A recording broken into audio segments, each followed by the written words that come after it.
Karibuni ndugu watazamaji kwenye kipindi kingine cha Kijana wa Thamani na Mwalimu Stella. Leo tunaenda kujifunza kuhusu kujitambua. Kujitambua ni nini?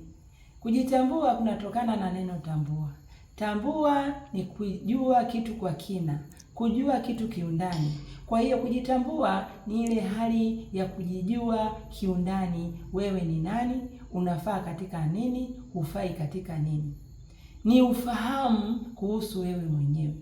Je, tabia yako, mwenendo wako unaathiri vipi kuanzia wewe mwenyewe mpaka wale watu wanaokuzunguka, watu unaoishi nao au mazingira yanayokuzunguka?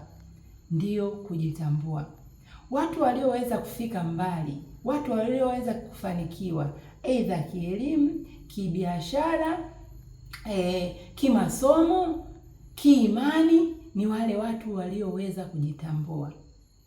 Kwa hiyo ina maana wewe ukijitambua, je, tabia yako, kwa mfano tabia ya hasira.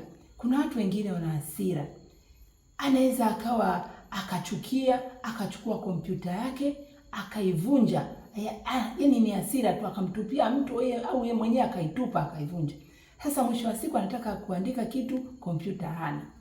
Inabidi aingie gharama anunue tena. Kwa hiyo ile pesa baadaye angefanyia kitu kingine, ananunua kompyuta ambayo alivunja kutokana na hasira. Wengine ni wambea, wachonganishi. Yaani kuna mtu ambaye angekuwa fursa kwake, kuna mtu ambaye angemsaidia, lakini amemsemea uongo, amemfanyia hila, fitina, maneno ya uongo, yule mtu tena hayupo, hawezi akamsaidia. Wengine ni wavivu. Yaani yeye ni mvivu, anaamka amechelewa, akienda mahali ni mvivu. Sasa hiyo tabia ya uvivu inaathiri vipi maendeleo yako? Inaathiri vipi masomo yako? Inaathiri vipi mipango na malengo ambayo umejiwekea? Wengine ni wachelewaji, kila mahali yeye anachelewa. Kila mahali anachelewa. Mpaka siku ya interview anachelewa, nakuta wenzao wameshafanya. Au anaenda safari ni ndege, safari ya muhimu, angewahi, angeenda kupata kazi au angefanya kazi vizuri, amechelewa, ndege imemwacha. Kwa hiyo ameingia gharama kukata tiketi tena, au amechelewa kazi. Sasa hivyo vyote, wewe je, unajitambua vipi? Unajijua vipi kuhusu hizo tabia, na unachukua hatua gani kuhusu kurekebisha hizo tabia? Hayo ni mapungufu, lakini kuna yale mazuri. Kwa mfano, mtu najijua kabisa, mimi naweza sana kuongea mbele za watu. Yaani nikiongea mbele za watu, watu wananikubali. Nikiongea mbele za watu wanaona naongea point. Wanafurahia. Je, unachukua hatua gani kuhusu hicho kitu unachokiweza kuongea mbele za watu? Je, umechukua jitihada za kusema okay, ngoja ni practice sasa, niweze kufundisha mbele za watu, au niweze kuwa kama MC, au niweze kuwa msemaji wa kiongozi fulani? Kwa sababu vile vitu ulivyo navyo lazima uvifanyie kazi. Kama ni vizuri unaviweza, vifanyie kazi kusudi viwe na manufaa katika maisha yako. Sasa kitu ambacho kinasaidia sana watu wafanikiwe kibiashara, watu wafanikiwe kimasomo, watu wafanikiwe kiimani, watu wafanikiwe kufanya mambo makubwa, ni ule uwezo wa kuweza kujitambua. Mimi naweza nini? Mimi nafaa katika nini?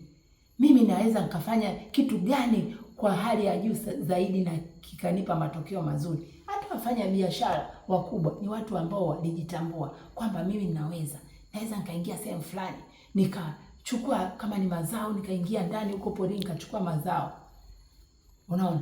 Au kama ni labda engineer, anajua kabisa hapa nikichora ramani hii hapa itafanikiwa, itanifanya nitengeneze jengo zuri. Na hilo jengo linamletea title kubwa, unakuta anaitwa kwenye kazi zingine kubwa. Kwa hiyo ukijitambua unaweza kufanya vizuri zaidi. Sasa kitu kinachotokea usipojitambua, kwanza huwezi kutimiza malengo yako. Maanake utakuwa mwoga, yaani hujui unaweza nini. Wewe unaishi tu kama bendera kufuata upepo. Yaani huyu akifanya hivi na wewe unafanya. Kumbe kila mtu ameumbwa tofauti, kila mtu ana kipaji chake, kila mtu ana karama zake, kila mtu anaweza sana kitu fulani. Wewe utaiga tu, utakuwa unaishi maisha ya bendera kufuata upepo. Lakini ukijitambua unajua kabisa mimi sichengeshwi. Mimi pangu ni hapa. Huwezi kunilazimisha nifanye kitu fulani. Hiyo ya kwanza. Ya pili, ukijitambua utaokoa migogoro. Kwa sababu watu wengine anaweza kanyoshea mkono mtu fulani kwamba ndio chanzo cha tatizo. Kumbe chanzo cha tatizo ni yeye. Nilikuwa na mtoto wangu mmoja, alikuwa anakuja nyumbani, wanafunzi wenzangu hawanipendi, wanafunzi wenzangu wananuna. Sasa nikaenda shule kwenda kuuliza, wanafunzi wenzao akasema mtoto wako ananuna kuanzia asubuhi mpaka jioni. Kwa hiyo ina maana walikuwa wanashindwa kumsalimia, wanashindwa kuongea naye kwa sababu yeye alikuwa haonyeshi ule uso wa kumkaribisha mtu kwamba msalimie, awe pamoja naye. Kwa hiyo chanzo alikuwa yeye, lakini alikuwa anafikiri wenzie. Kwa hiyo walikuwa na mgogoro. Pia watu wasiojitambua wananyoshia mkono wenzio, baada ya kujiangalia yeye ananyoshia ni fulani, ni fulani. Asipofanikiwa anasema wengine tuliumbwa hivyo, binadamu hajakamilika, au waache waliobarikiwa. Kumbe na yeye ana nafasi ya kufanya vitu vizuri, lakini hawezi kufanya. Kwa hiyo ndio hasara ya kujitambua.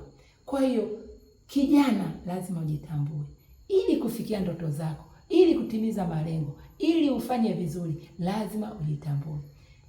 Karibu tena kwenye series inayofuata, series ya 3, tutajifunza jinsi ya kujitambua. Jinsi gani wewe unaweza kujitambua, unafaa katika nini, hufai katika nini.